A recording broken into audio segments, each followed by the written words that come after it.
Welcome to Beatles Stuffology. We're two old friends who sit about and talk BS, Beatles stuff, on a track-by-track basis, pretty much for the sake of it. My name is McQuarrie, and I'm here with my co-host, Andrew Deacon. Say hi, Andrew. Hello, how are you? I am tickety-boo, thank you. How are you? I'm good. I'm excited because we've got a biggie today. We sure do. We sure do. In fact, one of the biggest biggies that could ever be big. We are going to be tackling I Want to Hold Your Hand. Yeah, it's quite nice to come to this song after a dearth of material where we have been struggling a little bit to flesh out our running time. I'm guessing that's not going to be much of a concern this time out. No, and there's almost too much, almost to the point where I think we ought to maybe let's deal with the song first because there's plenty to talk about there, and then maybe dive into the cultural aspects, the significance, and the many tentacles that spring out from this song because it's far-reaching. It's amazing how you can join up dots from this to so many different things. It's an astounding piece of it's an astounding cultural lodestone. Let's say it that way. But yeah, okay. Well, let's start with the song itself then. What do you think of it? Yeah, it's pretty good, isn't it? It doesn't Onto suck. the culture. It's look, okay. So I think you kind of have to think about the fact that the lyrics are basically dreadful, but it doesn't matter. It really doesn't matter. I think there's that sense. I think I've mentioned before about McCartney has some bunch of half-written lyrics, and it doesn't matter. It's the feel of it that counts. And I think that was their view on songs like this as well. That you sing a melody that goes with the chords that you're playing, and again the time between writing the song, rehearsing the song, recording the song, releasing the song is so short, you just don't get around to changing the words. Don't sweat it. It doesn't matter. This is not a song where the words matter, unless you're Bob Dylan, but more of that later. And as a result, you've got I Want to Hold Your Hand. Great. Okay, that's nice. But it doesn't matter because there's such a kind of like verve and energy to the song that if you listen to it, as no doubt you've done, and certainly as I've done this week several times and in several different formats by several different artists, it just worms its way in, stays there, takes over your brain, and basically leaves you like Chekhov in the Wrath of Khan. Yeah, well, that's that. Thank you for that Star Trek reference. I do appreciate it. That was just for you. Thank you. That's very, very thoughtful of you. Yeah, but I mean, it's. I mean, yeah, it is pretty much the ultimate earworm, isn't it? Once you get this stuck in your head, it's not going anywhere. It's just so joyful. It's just so kind of ebullient and so full of life and enthusiasm and fun and joy and just everything else. I mean, it's another one of those songs where it can be a little bit hard to find the right adjective because there are just so many that apply to it. And yeah, like the lyrics are basic. That's fine. Yeah, But I don't. Yeah, it's impossible to criticize them because yeah. there's no. Essentially, I think I don't like kind of that sort of whole voice as instrument thing, but honestly, that's kind of what they are here. They're another instrument in the mix. I think it's a point that Ian MacDonald makes in Revolution in the Head that it's less about the song and more about the record. And I think that's kind of how the lyric and the vocals are sort of deployed in this song. It's about the fact that they're another instrument in the mix. It's not about trying to find anything deep to say other than it has that general sense of connectivity, I suppose. That's literally the point of holding hands. So it's inclusive. It's bringing people together. But beyond that, it's another instrument in the mix, and all the more effective for it. I think their harmonization on this is just taken up another notch as well. It's just so clever and so distinct. Okay, so the harmonies on the last album. I mean, bearing in mind this was recorded basically at the same time, pretty much at the end of those album sessions. It's good on that. That's fine. It's effective. Just like on Love Me Do, it's really good. On Please Please Me, it's really good. On She Loves You, it's another step up. This is them taking it that little bit further. You just listen to it and you just think, do you know what? they really worked out what they were doing here, rather than just kind of like a throwaway, let's get this done in a studio. There's a lot of care and attention. It may have been done in a short period of time, but they really worked this one out and threw absolutely everything they possibly could at it. Just I when they are singing I Want to Hold Your Hand, the variety in that is just phenomenal, especially as they get towards the end of the song. Really, really impressive. Yeah, it's amazing. It's hard to overstate just how much energy is captured in the vocal performances here. Like, I completely agree, of course, about the harmonies. When McCartney goes high at the various different points, but it's just it's just kind of breathtaking, and it's one of those things that you just it's hard to describe when talking about, which is a bit of a limiting factor in a podcast, but. But I'm pleased we've gone in on the vocals, because it's definitely one of those songs where the whole is greater than the individual elements of it. You break it down, and the drums and the bass, all right, it's sort of effective, and I think Lennon's rhythm guitar is quite strong. George's top guitar line, you listen to it on its own, you're sort of thinking, really, George, you're not working very hard on this song, are you? But actually, you throw it all together, and it's one of those, for someone who's not a music aficionado, I know what I like and all of that sort of thing. Listening to the various individual tracks on it, and getting to the point where you think, right, okay, is this really as great a song as I remember, or as I've just been listening to? And then you think, okay, right, well, let's sort of piece all of that together, and it just works. I mean, it is amazing in that respect. Lennon's guitar on this, I think, works because actually, and this is sort of like the first time I'm kind of diving into a little bit more depth in terms of the musical side of it. On the verse, it's quite choppy, and there's a real sort of rock and roll rhythm to it. But on the chorus, when obviously all the focus needs to be on the voice and the harmonization, I mean, it's very, very quiet and just kind of jaunty, almost going with the melody, which I think is really effective. So the chorus sounds punchy. So the verse sounds punchy, and then the chorus, you're honing in on the harmonization, which is really clever.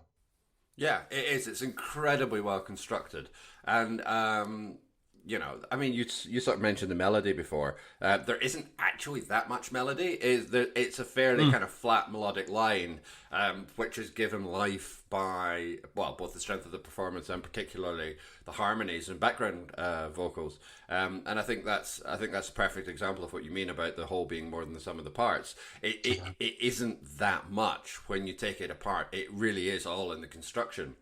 But again, that's why it's such a brilliant song. It's got that construction, it holds together, and the sense that everybody has found their place in the song.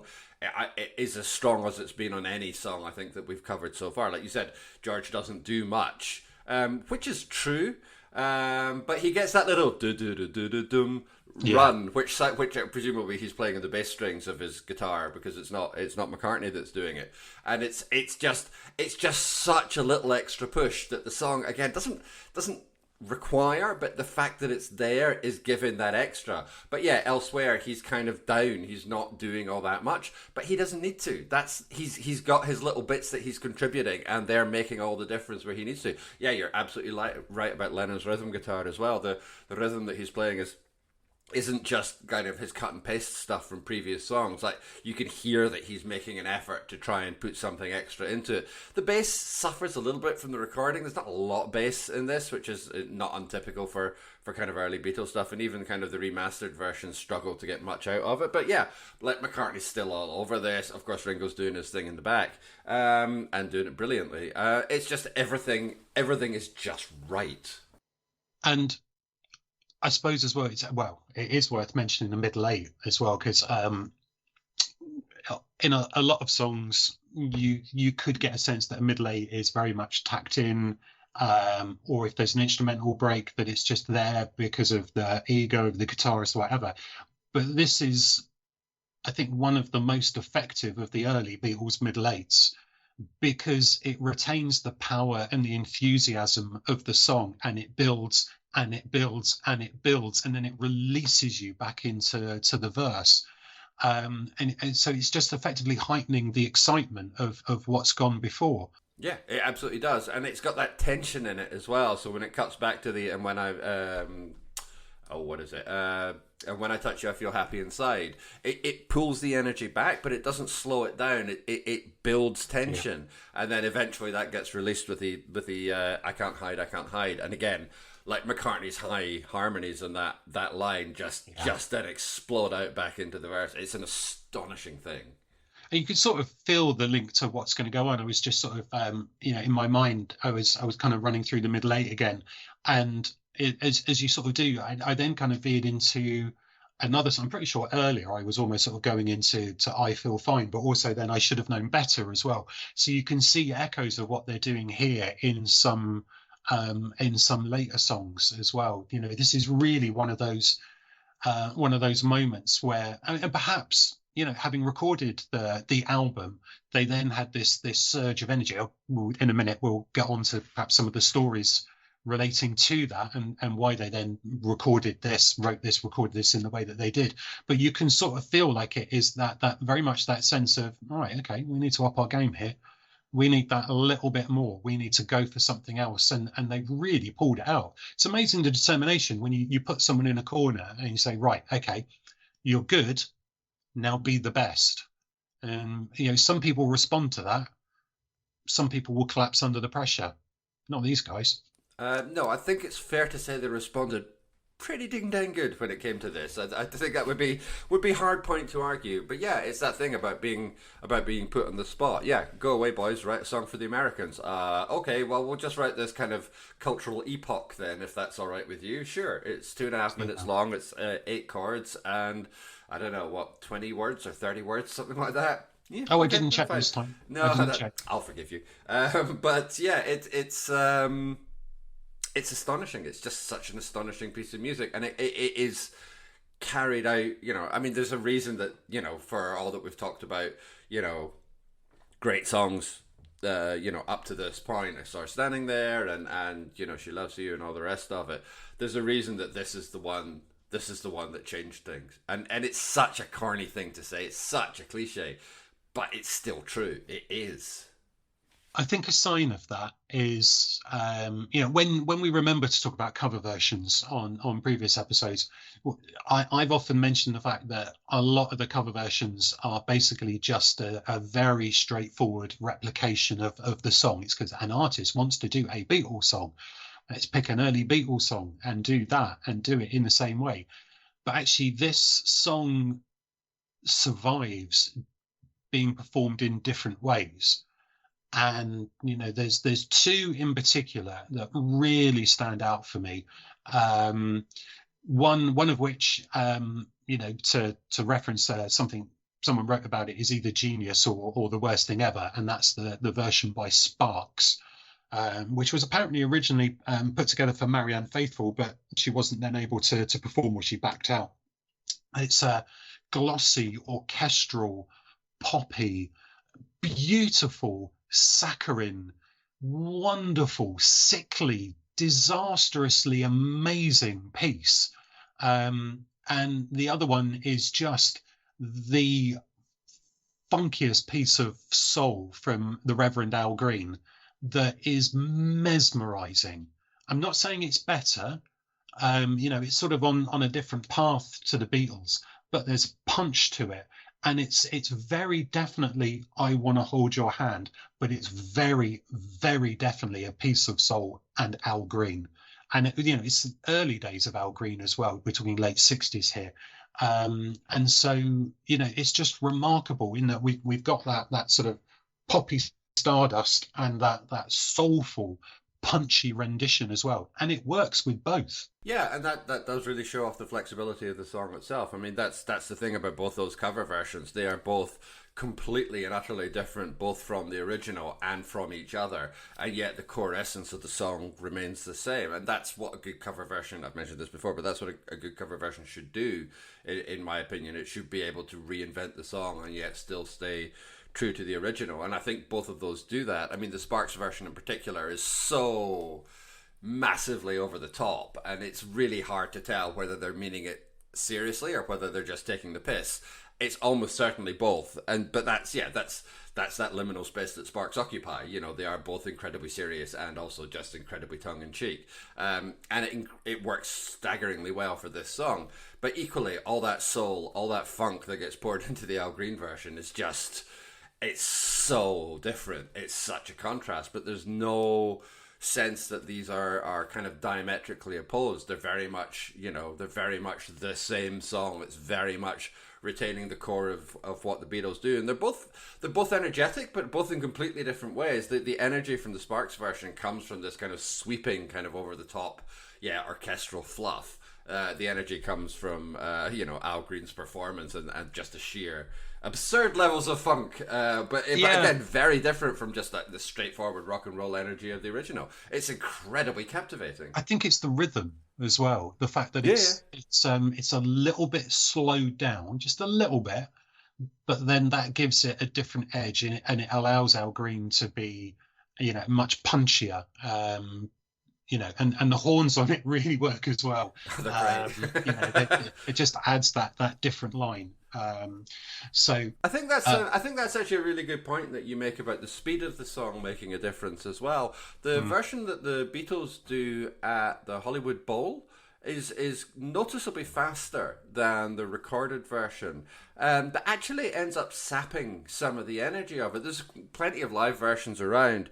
Some of them are great, some of them are pretty mediocre, but the Hollywood Bowl one isn't particularly good, and it isn't particularly good because it's too fast. It loses it mistakes speed for urgency, I guess. And of course, everybody always plays faster when they're live, but this takes it too far, and it actually ends up dissipating the energy of the original. Whereas you're quite right with the Al Green version as well, which just slightly slows it down, but it does give it that different feel to it. It makes a real difference to the way the song sounds and the kind of energy that it captures. I think that's a very astute observation.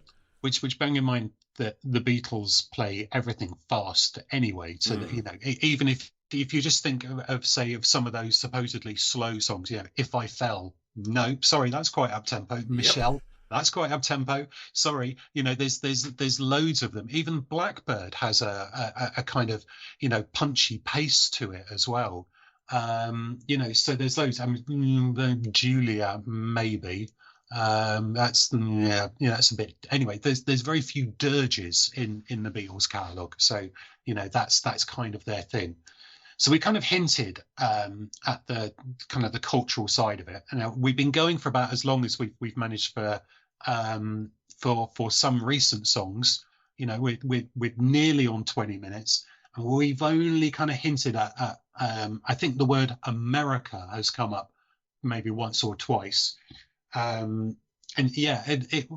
believe it was Brian Epstein who basically said, look, guys, he may not have said, guys, you need to write yourself something for the American market, because obviously it was a problem for them. And this is where, from some of the things I've read, you just find it astonishing that they were in this position. Is EMI owned Capitol Records.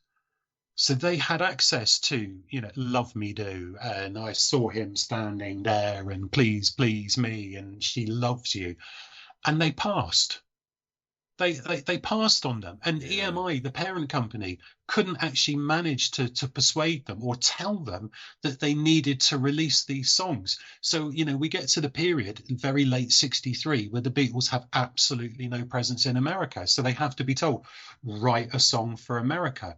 Because obviously it's the thing, how many covers have they done of released so far of British acts? Yeah, exactly. Everything is looking westward. It is where rock and roll has kicked in, the blues has kicked in, soul, it's kicking in, and it's their inspiration for absolutely everything. Okay, so you can maybe take the Lonnie Donegan skiffle inspiration. Okay, that's fine, but even that had an American, roots that you could trace back to people like, Woody Guthrie, for example. Yeah, So and a there's, very limited shelf life. It's worth adding that well, wasn't that's an that's influence true. that hung around for very long Yeah. either. And pre the Beatles, British rock and roll didn't travel. Cliff apparently, when he went to America, he was about 12th on the bill, utterly humiliated, didn't take off. One of the best pre-Beatles British rock song, which I've only been listening to for the last couple of weeks, and I'm mesmerized by the. I mean, I recognize the guitar lick. I've heard it tons of times, but I hadn't pieced it together with anything else. Is Johnny Kidd and the Pirates shaking all over, which is just phenomenal. It was a hit later for someone else in America, but outside of the UK, nothing. And yet it's a song that's probably known worldwide. So there's no sense that America was interested in British rock and pop. And I'll say that deliberately, because when we get on to talk about the Ed Sullivan show, you'll see that they were interested in British culture. There were lots of things that they did like about Britain, but our take on rock and pop was not one of them. So, I mean, it's an incredible thing that not only were they said, write something for America that's going to be a smash in America, but then they went away and they did it, and they did it inside an hour. Yeah, that's not bad, right? That's pretty good. And sort of talking about the sort of the British acts that succeeded or not in America. At this point, there had only been two British number ones. One of them was Telstar, and the other one was my old friend Mr. Acker-Bilk with Strangers on the Shore. That was it. This was number three, and I don't want to diss either of those two songs. That would be dreadfully unfair. But it's not hard to take a look at those three songs and think one of these things is not like the other, and that's that's it. I mean, this is the breakthrough record. It is the moment that everything changed. And although it was it was a Christmas number one in the UK, it was a little bit later in America, and honestly may have benefited from that. I suspect not being kind of tied up with the whole Christmas market might have given it the opportunity to kind of break through when the charts aren't cluttered with a lot of other stuff at the time. But yeah, it was off, and then it's just never the same again.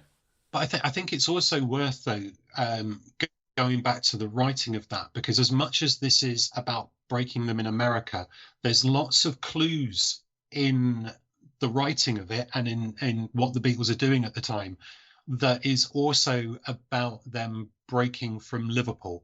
Yes. Because the song was written in the basement of Jane Asher's parents' house. This is not Paul and John eyeball to eyeball in Paul's house or Aunt Mimi's living room, or even, the place they were living when John was a art college or whatever. They've moved on and they're now in London. Lennon is in London and living off the Cromwell Road in an apartment, not just with Cynthia, but also with Julian. They have moved on.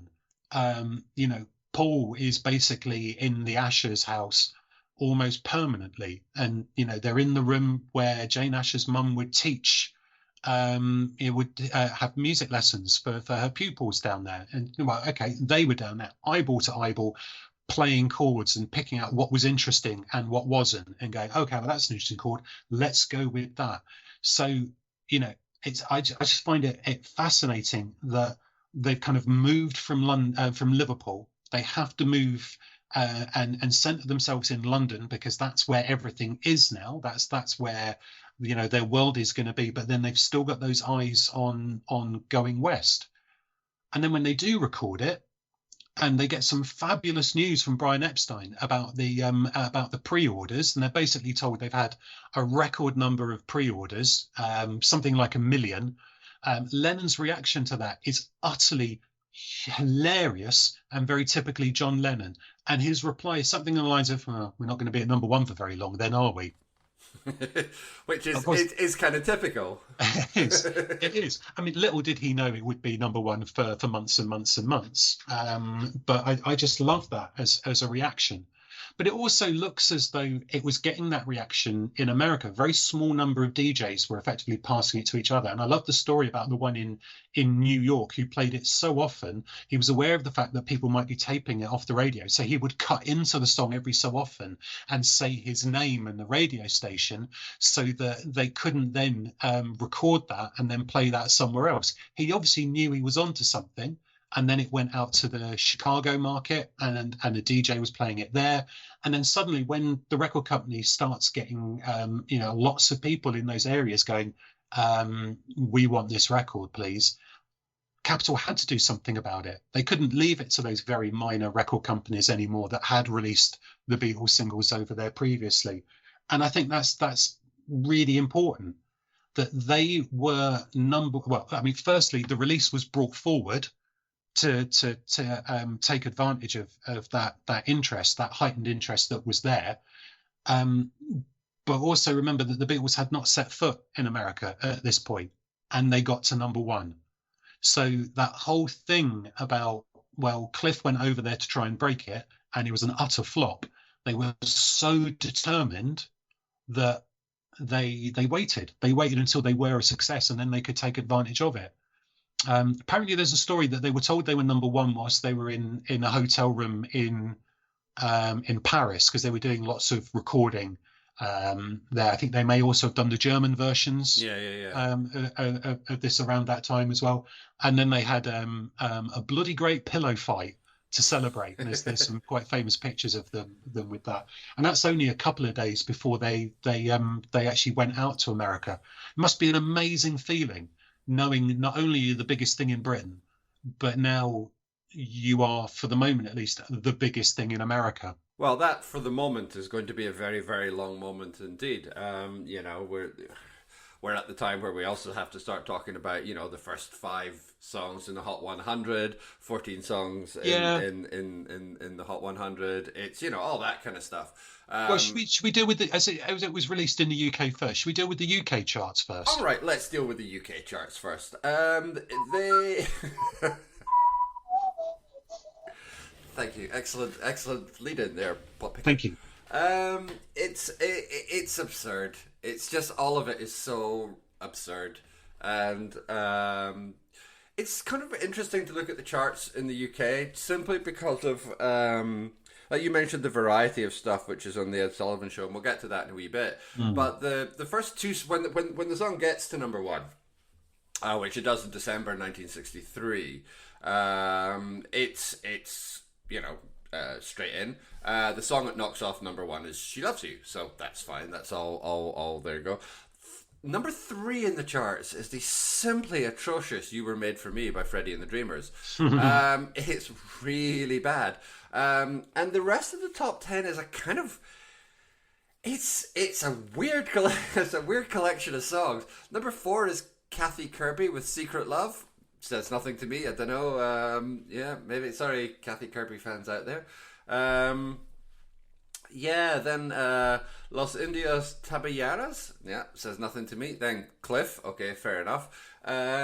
Dusty Springfield's acceptable version of "I Only Want to Be With You." It's fine. It's not the best version of that song. Then Jerry and the Pacemakers, Dave Clark 5. And then Dominique by the Singing Nun at number 10. That's quite a random selection of music, I would suggest, particularly in that kind of like Christmas run-up. And the rest of the top 20 isn't any less random. Like Rolling Stones are in there, Roy Orbison's in there, the Hollies, Gene Pitney. It's a reasonable. Oh, and good old Burley Chassis. It's all sort of fairly standard, 1960s fare. But that top 10 is deeply peculiar. Sort of putting "I Want to Hold Your Hand" up against those kind of songs, it does also help to clarify why this was such a vast success, because there's nothing even close to them in that kind of setup other than themselves. The only song which is even faintly in the the same kind of ballpark is She Loves You. Okay, You'll Never Walk Alone. That's a classic for all time. It's kind of hard to argue with it. And again, it's one of those songs where the quality of the song doesn't matter. It's completely belied by the song's reputation and its cultural place. For the rest of them, there's just nothing that can come close to it. And so, for all that this has such a massive impact in America, it's very clear why the same kind of success had already beckoned in the UK. There's just nothing else there to kind of hold the interest. Okay, so that argument would work if it sold the same amount as She Loves You plus one, but it doesn't. It obliterates it. Yeah. You know, so it is. It's not just number one because it is comfortably the best there. It's number one because it is a way out front, and they are a way out front. I mean, you know, let's not underestimate Dusty Springfield's cultural legacy. But I don't want to put our Dusty down. Don't worry about that. No, absolutely. And you know, remember we got the Rolling Stones in the charts around this time, but admittedly with "I Want to Be Your Man."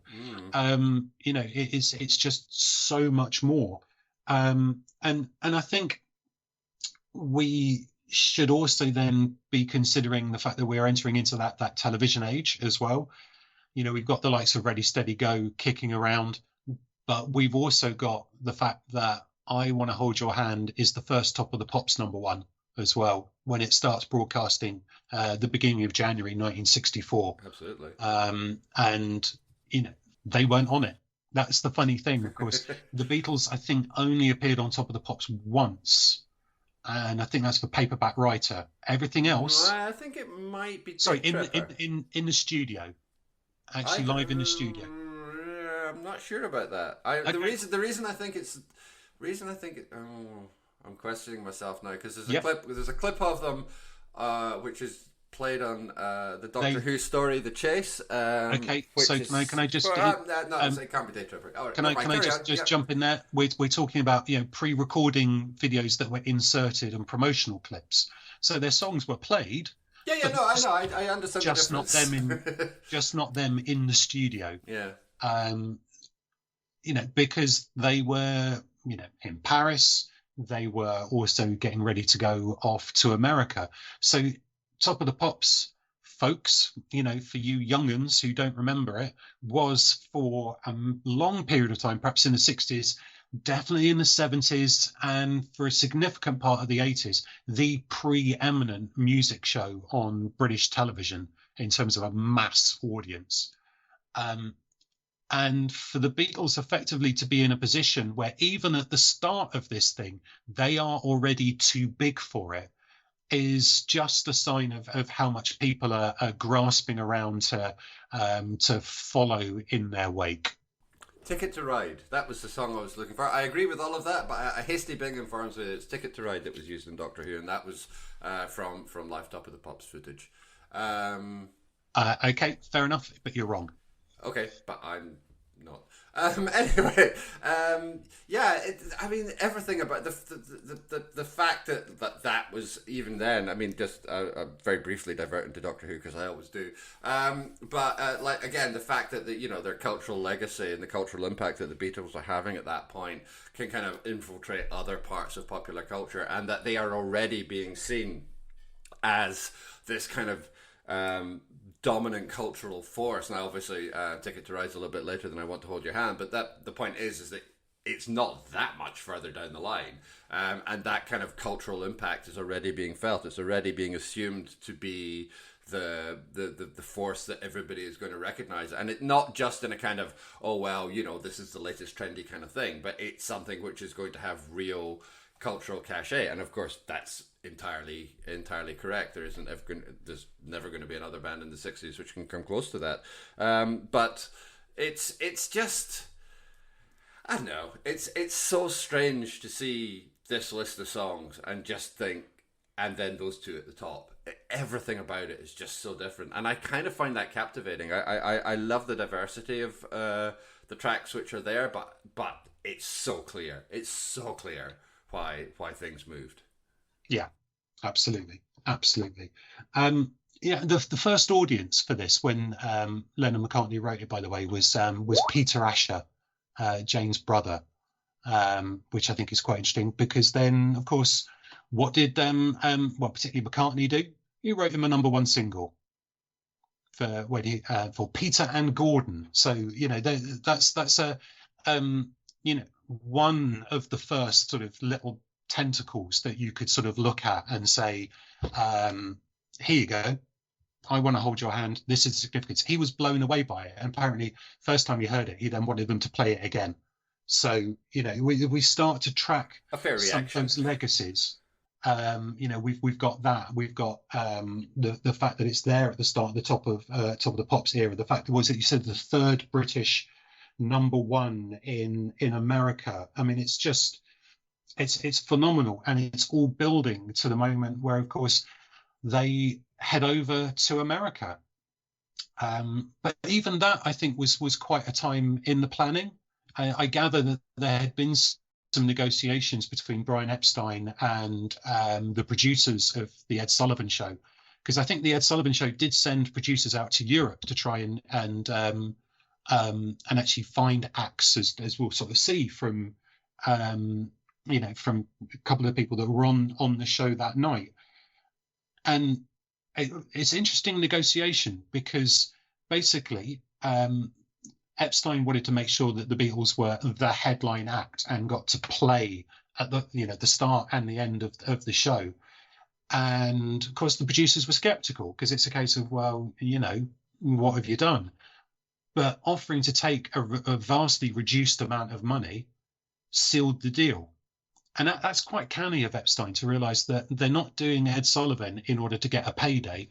There are going to be many, many, many better paydays to come. And for all that you could possibly say that, they could have had someone with a little bit more experience in the music industry, his business sense really worked, and he knew what he was doing. Yeah, I mean, it absolutely worked in this case, and yeah, I mean, Epstein has sometimes come in for criticism in terms of his naivety, particularly when it came to America. But the other thing to remember is that probably nobody could have done any better anyway. I mean, America was pretty much an unknown quantity. No other bands had gone over there and broken it. Yeah, 2 previous #1s definitely don't qualify, especially when one of them is Acker Bilk. It's sorry, Acker. Still love you. It's one of those things. There's no equivalent. There's no path that he could have followed. And you're right, that was a really canny decision. It was far more important to get the lead slots than it was to get a slightly inflated paycheck.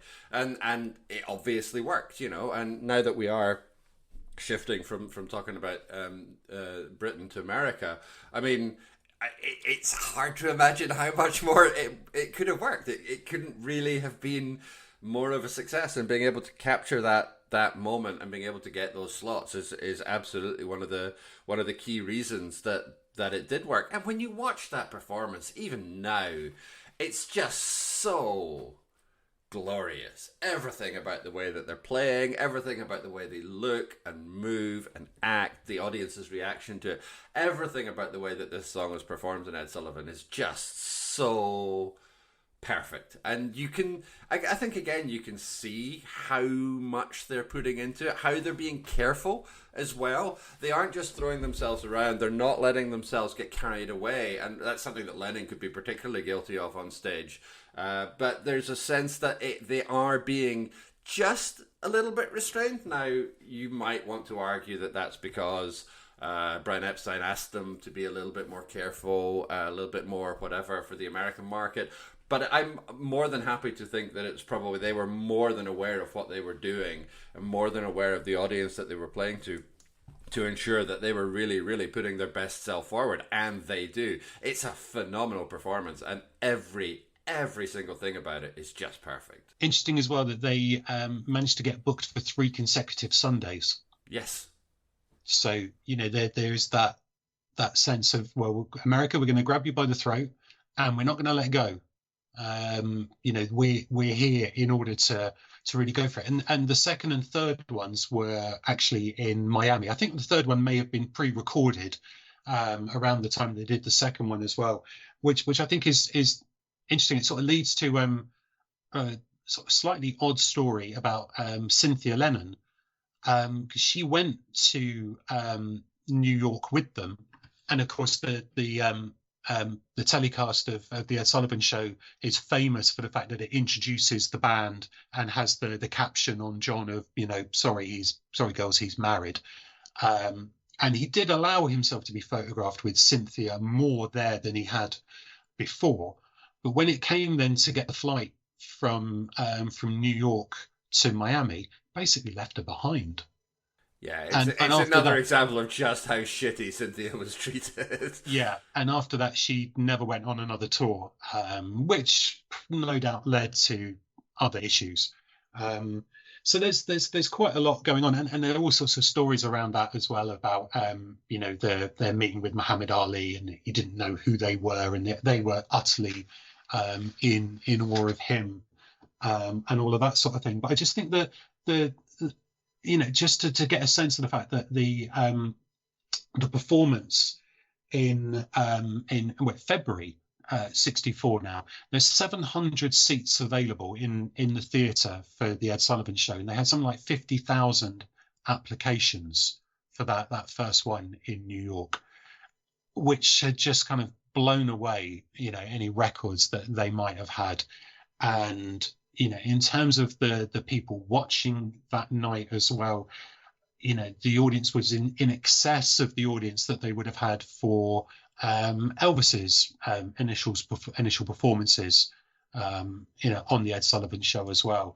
And what I find interesting is that sort of, looking forward, that the Beatles maintained a little bit of a relationship with Ed Sullivan and would appear again, or they'd record stuff for the Ed Sullivan Show. But, after a little while, basically, Ed Sullivan didn't want Elvis back, didn't like Elvis at all. But he didn't seem to mind these boys, which is quite useful. So, but look, I think this is another one of those staging posts that I talk about so much. And earlier, when talking about moving from Liverpool to London, I think this is a moment in American cultural history that still resonates. This is the moment perhaps when America stopped being quite so insular, and it had reasons to be insular. That whole sort of American exceptionalism, America is great, American is wonderful, had been punctured with the elephant in the room, the assassination of JFK, late 63, and so people talk about there being a mood in the country, and they needed something to lift that mood. And one of the things, or the thing that is often credited with it, is the performance on the Ed Sullivan Show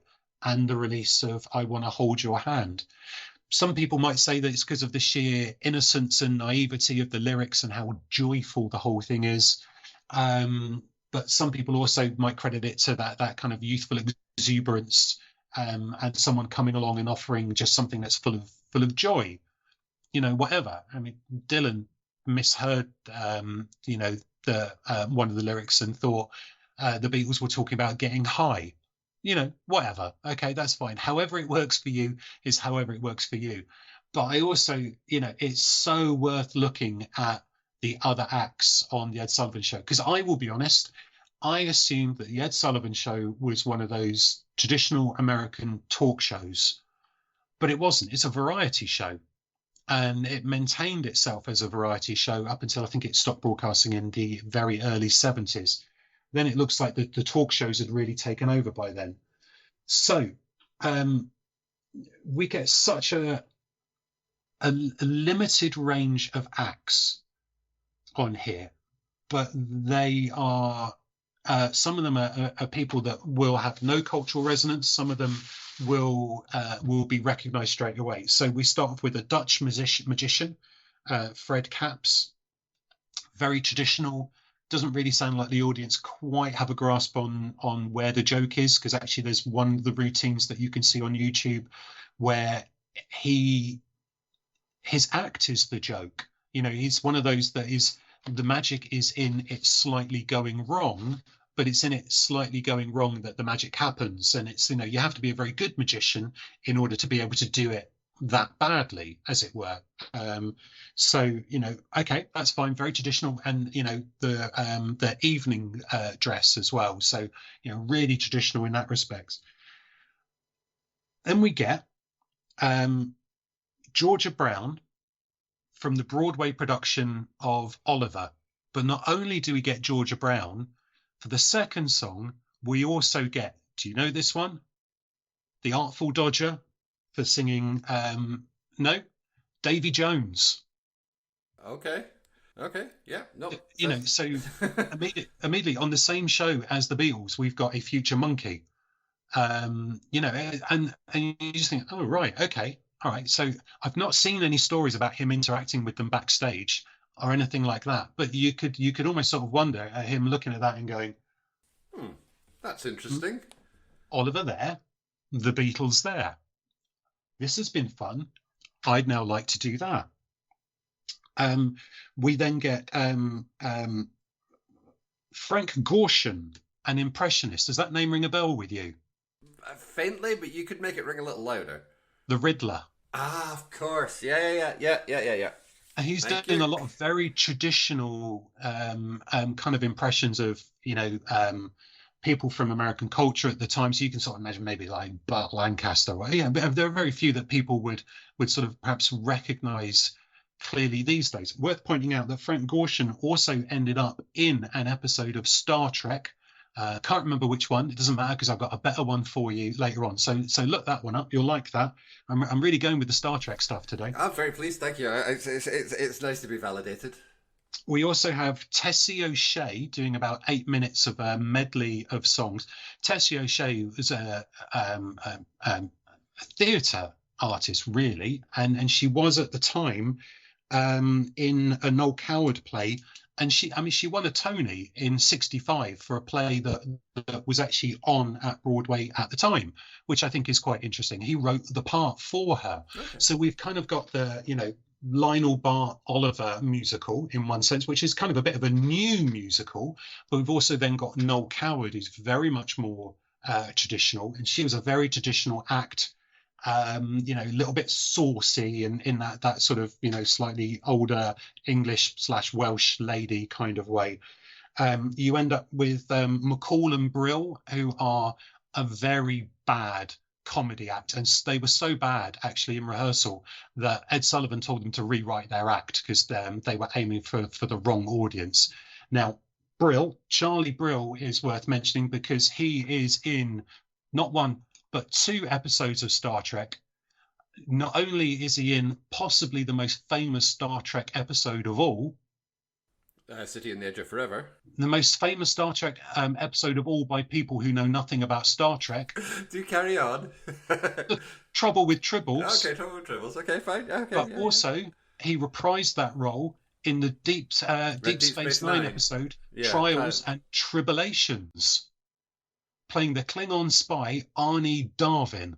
That's correct. Yeah, very good story. Very good story indeed. Yeah. There you go. Excellent. Thank you for. I can't believe I'm not the one doing the Star Trek spot. That's like terribly right. I know. But this is kind of I mean they had their own successes, in acting and what have you. Yeah. Not necessarily massive success as a comedy act. It was sketch stuff, and it was quite sort of tame sketch stuff. Imagine if Bob Newhart was having a very off day, then you kind of get there. And then there was an acrobatic act with Billy Wells and the 4 Fays. So 1 male and four females doing sort of quite standard stuff. But it's such a variety program, and of all of that, the Beatles are the only thing on there that you'd regard as being modern. I mean, sure, musicals are still big, magic is still big, that's fine, but those were very traditional. And yet it's no wonder that anyone who might have tuned in, the Beatles would have stood out a mile. Now, for some people, that would have been a bad thing. Some people would have been, oh God, here we go, it's another Elvis type group of people come along to corrupt the minds of the youth. But to an awful lot of people, it would have been, oh my God, give me more, please, please, please, please, please. I think you'd have a hard time listening to "I Want to Hold Your Hand" and thinking this is corrupting the morals of the youth. I'm sure there are some people that did, but you know, this isn't Elvis shaking his pelvis and you know, turning the world around.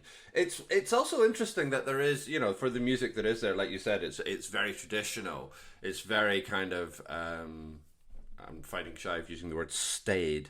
It's Broadway. Yeah. It's But theatrical. but you know, that's also the other thing about the Beatles coming along at this particular cultural moment, is that so much of that kind of early impact of rock and roll has been completely blunted. There's nothing on that bill whatsoever that suggests, you know, the sheer changes of music which has taken place over the sort of, say, last 5 to 7 years. And, you know, there are many reasons for why kind of that initial burst of rock and roll kind of fell away. Obviously, there's the death of Eddie Cochran, the death of Buddy Holly, Elvis going into the army, scandals around Jerry Lee Lewis. There's many reasons why that initial burst of energy just kind of fades away. But it really does. And in terms of kind of American cultural development, that burst of initial creativity, and exactly the creativity that the Beatles fed on so much, who drew so much kind of inspiration from, just stops. It just pretty much dies in its arse around 1960-ish. And doesn't come back. It takes a long time for America to kind of find any meaningful response to the Beatles. And there are other movements which are happening. You have girl groups, you have Motown emerging, there's the folk movement which is starting to get some real momentum behind it as well. But none of it's really quite finding its way into the mainstream yet. It will, of course it will. But right now there just isn't that much going on musically in America, and that lineup is such a good example of that. There's nothing in it. There's not even like a Cliff Richard equivalent of kind of like some like tame kind of watered down kind of, you know, placebo effect rock and roll. You know, there's nothing at all that represents that change. It's all this, yeah, very traditional kind of, I mean, in Britain it would be called end of the pier. I mean, you don't have that in America, but that's what it is, end of the pier variety. And then this arrives. Then I Want to Hold Your Hand turns up, and all that is just reduced to nothing. It's just rubble and ash after this, and that. But yeah, there's no. That's why I Want to Hold Your Hand's timing is so perfect. There's nothing else going on, and yeah, okay, we can talk about post-Kennedy malaise and all that kind of stuff as well. Absolutely a factor too. But yeah, culturally and musically, there's just so little there. Yeah, and it would be worth having a look at someone like the Beach Boys, who've been massive, and I think around this time they released their final surf song, and I've got a funny feeling it's like an ode to high school, that sort of thing, and you know, so what you've got is kind of like I'm going to go for a bit of a weird equivalent here. Excellent. Portuguese as a language, okay. Okay. Looking forward to hearing where this is going. Here we go. Okay. When no, you're like the comparison here. Okay. Portugal, 1500s, 1600s was perhaps 1700s as well. Went out into the world and kind of did what the British and the Spanish and the various other countries were doing, and took over a bunch of countries and exploited them and left them things like language. One of the countries that they left their language in was Brazil. So many Brazilians then came back to Portugal with their own version of Portuguese, and that has then fed into the Portuguese language. So it's given as an example of reverse colonization, where you send something out into the world and it comes back at you double, and you find that the original takes on board some of those aspects. Well, this is the same sort of thing, in that the Americans managed to send out rock and roll into the world. There are so many American forces bases in Europe, Western Europe, for example, that it would have spread. American commerce and industry was sending things out to the world. It would have spread. But actually then someone's picked it up, turned it around, done it better, sent it back. And that in turn has then inspired generations, whether it's, Brian Wilson or whether it's a teenage Bruce Springsteen sitting at home and watching this and going, my life has just changed. I now know what I want to do. I'm going to learn me some chords. The impact of this is, it could well be one of those things where, we say, well, the impact of this is then blah blah blah. I mean, it may well be that the next week Bruce Springsteen could have tuned in and seen, Johnny and the Ray Guns or whatever band, and you're going, oh, guitar, great, I'll have me some of that. It could just be a coincidence that it's the Beatles, but I'm not sure it probably is. is. Yeah. It would have been influenced in a different way. And I'm sure the influence wasn't just in a sense of looking at them and going, wow, aren't they fantastic? I'm sure also there was that sense of listening to the reaction that they were getting and thinking, I want me some of that, please. That'd be dead good. I like the sound of girls going, yay, please sing us another one. There's a fantastic moment in the Ed Sullivan recording of "I Want to Hold Your Hand" that happens when the camera. Sorry, slight sidebar. One of the most impressive things about the Ed Sullivan Show is how well directed that clip of "I Want to Hold Your Hand" is. Like, the camera moves. There's obviously one point it's up in a rostrum. It goes up to get Ringo on the riser. It cuts between like 4 different, I think, static shots, and you have a shot of the audience. Like, you could not have done that in Lime Grove or BBC Television Central. It's really slick for 1963, 1964. It's very well produced. But there's a glorious... Sorry, that was completely by the by. But there's a glorious moment where the camera pans across the audience, and it's mostly capturing like the screaming girls and all the rest of it. And there's one really fat guy in a bow tie who is not fucking impressed by this at all. I guess he's turned up for the magic act or the trapeze artist or whatever. He does not look happy to be there. I would love to know if he's ever seen that clip. I'm sure he's long dead now. I'd love to know if he ever saw that clip and go, God, I really wish I'd smiled when I got to see this absolutely pivotal moment in American cultural history. It's interesting, though, isn't it? Because, television in that respect was ahead of the game in America, but then it's also worth reminding ourselves way ahead of the game. The recording industry was ahead of the game. I mean, we said earlier that you can't really hear much of McCartney's bass on this. And yet, if that record had been produced in America, it would have been as clear as a bell. The technology was so much sharper and the way it was being used was so much more effective, which does make it all the more remarkable that what we have here is a song that is phenomenal and its impact is phenomenal. And it may well be that, not as many people will listen to it now and remember it now, but the things that they are listening to have been influenced by people who listened to it or people who listened to people who listened to it. So it's really far reaching, in that respect. And so its influence will go on. Yeah, I completely agree. I mean, you're sort of mentioning technology there, but this is also just a very small sidebar. But yeah, first Beatles song to be recorded in stereo, like actual stereo. That's just such an indication of how primitive everything is. But just also that's a perfect summation. I think its influence will only ever continue to go. It will always be that pivotal moment, and it is really one of the most important songs I would say has ever been recorded. I don't think that's an understatement, and it's hard to make a statement like that and have it be accurate. But I'm pretty certain I'm on solid ground there.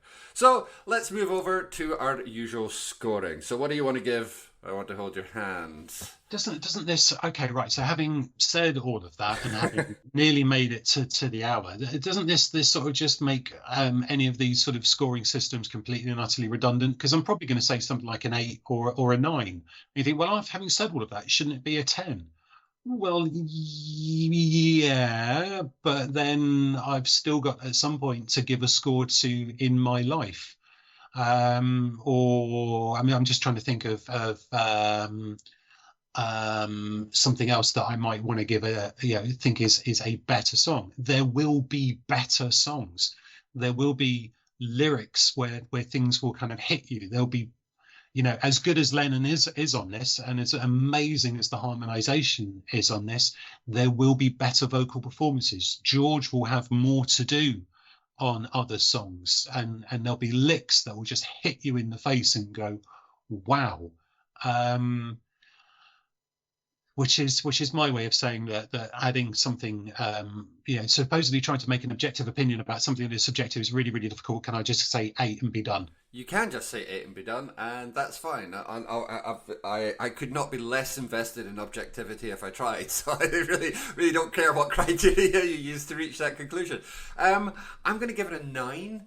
I do think it's of anything which is, let's say, pre-Rubber Soul, I think it's as pretty much as good as you're going to get. If you have to take like a perfect quintessential early Beatles song, I don't think that there's a better example than I Want to Hold Your Hand. The only other one would really be She Loves You, and I think this is a better song than She Loves You.